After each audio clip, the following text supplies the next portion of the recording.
हर हर महादेव, घरे घर महादेव। श्री गुरु के चरणों में प्रणाम, मैया भवानी के चरणों में प्रणाम, समस्त देवी देवता के चरणों में प्रणाम, सब भैया बहनों के चरणों में प्रणाम। तो देखिए गुरु बहना, ये आज हमने के श्री गुरु के दरबार में भजन गावत नहीं जा। तो सब भाई बहन ध्यान से सुनी जा, कितना बढ़िया भजन बा। और जितना हमारे यूट्यूब चैनल वाला भाई लोग बाड़ा, बहन लोग बाड़ी, दीदी लोग बाड़ी, सब कोई प्रेम दी जा, प्यार दी जा, यूट्यूब चैनल के आगे बढ़ाई जा। आ देखी जा हमारे भजन कितना सुंदर बा। तो जौन भी गलती हुई है बहन से रवा सबके तो क्षमा करम जा। तो देखी जा गुरु बहना, यह दुनिया में ऐसा रीत बनावल बा कि माई तो बेटी के जन्म दे देताड़ी, आ जन्म दे के आन कोई के घरे भेज देताड़ी। जितना दिन तक पोसे पाले के रहता उतना दिन तक पोस पाल के आ दूसरा के घरे भेज देताड़ी। ये बहुत ही दर्द भरा गीत बा गुरु बहना, गुरु भैया। अगर रवा सब ये गीत के सुनम जा, ध्यान लगा के, नेह लगा के, तो रवा सबकी आँख में आंसू आ जाई। हमरा से यह विनती बगे रवा सबसे कि रवा सब बड़ी ध्यान से, बड़ी नेह लगा के सुनल जाइए गीत के। तो बेटी जब ससुरा चल गई विदाई होके, तो देखी जा अपना माई से रो रो के का कहताड़ी कि हम के छोड़ा के नई हरावा आ ससुर में भेजी देलु हो राम। हम के छोड़ा के नई हरावा,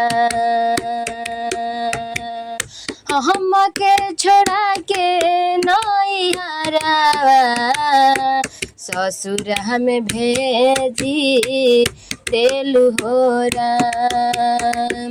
हम के छोड़ा के नई हरावा ससुर में भेजी देलु हो राम। जवन माई दिहली जनमावा, जवन माई दिहली जनमावा उहे माई तेजी दिहली हो राम।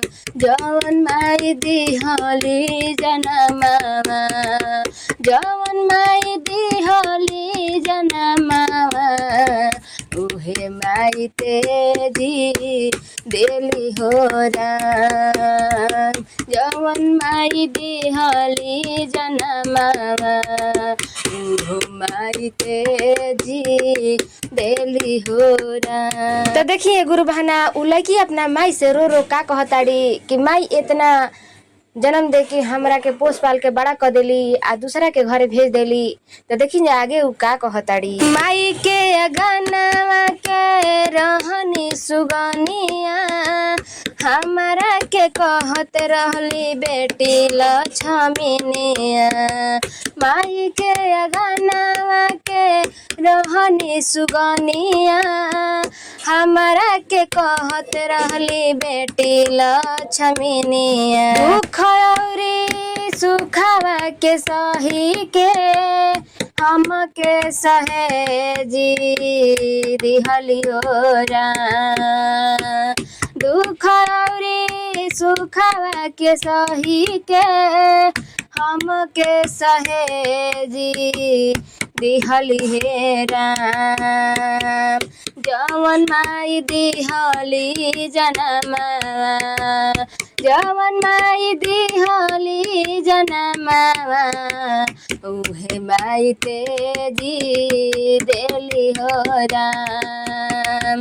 जवन माई दिहली जनमावा उहे माई तेजी देहली हो राम। तो गुरु बहना, ये भजन के सुनते रही जा। देखी और उ बेटी का कहताड़ी रो रो के कि अपना घर में माई सुगनिया कहत रही आयान कोई के घरे भेज देली। सुनते रही जा। जवन माई गोदा में खेलावली उहे आज भेजी देली हो राम। जवन माई गोदा में खेलावली, जवन माई गोदा में खेलावली उहे आज भेजी देली हो राम। जवन माई गोदी में खेलावली उहे आज भेजी देली हो राम। कहली कि जवन माई गोदी में खेलावली उहे आज आन कोई के घरे भेज देली। देखी आगे का कहताड़ी। जवन माई अपना हो गोदी में खेलावली उहे माई हाथ धके डोली में चढ़ावली। जवन माई अपना हो गोदी में खेलावली उहे माई हाथ धके डोली में चढ़ावली। रखली ना कबो हमके दूरावा उहो कैसे रही पहिए हो राम। रखली ना कबो हमके दूरावा उहो कैसे रही पहिए हो राम।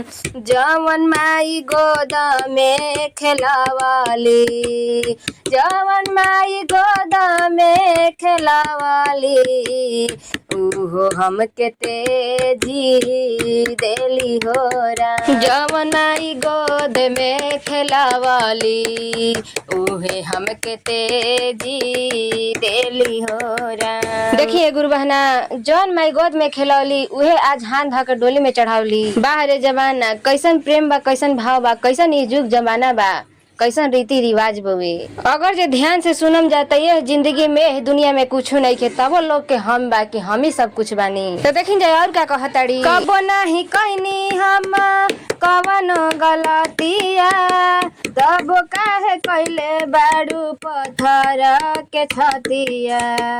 कबो नहीं कहनी माई कवनो गलतिया तब काहे कैले बाड़ू पत्थर के छतिया। कहेली पिंकी हो बतिया कैसे माई तेजी दिहलु हो राम।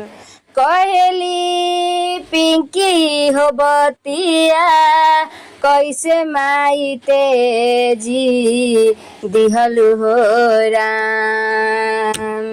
जवन माई दिहली जनमा जवन माई दिहली जनमा उहो आज तेजी देली हो राम।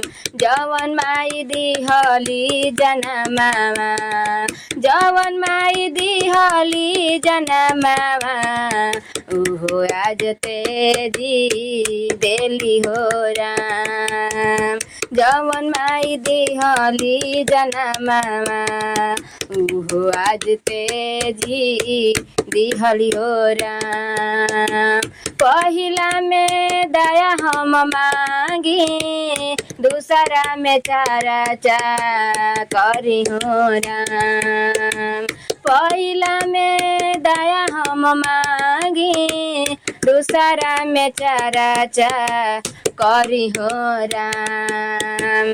तीसरा में नमन हम कईनी तीसरा में नमन हम कईनी गुरु पाड़ा नामा कईनी हो राम। तीसरा में न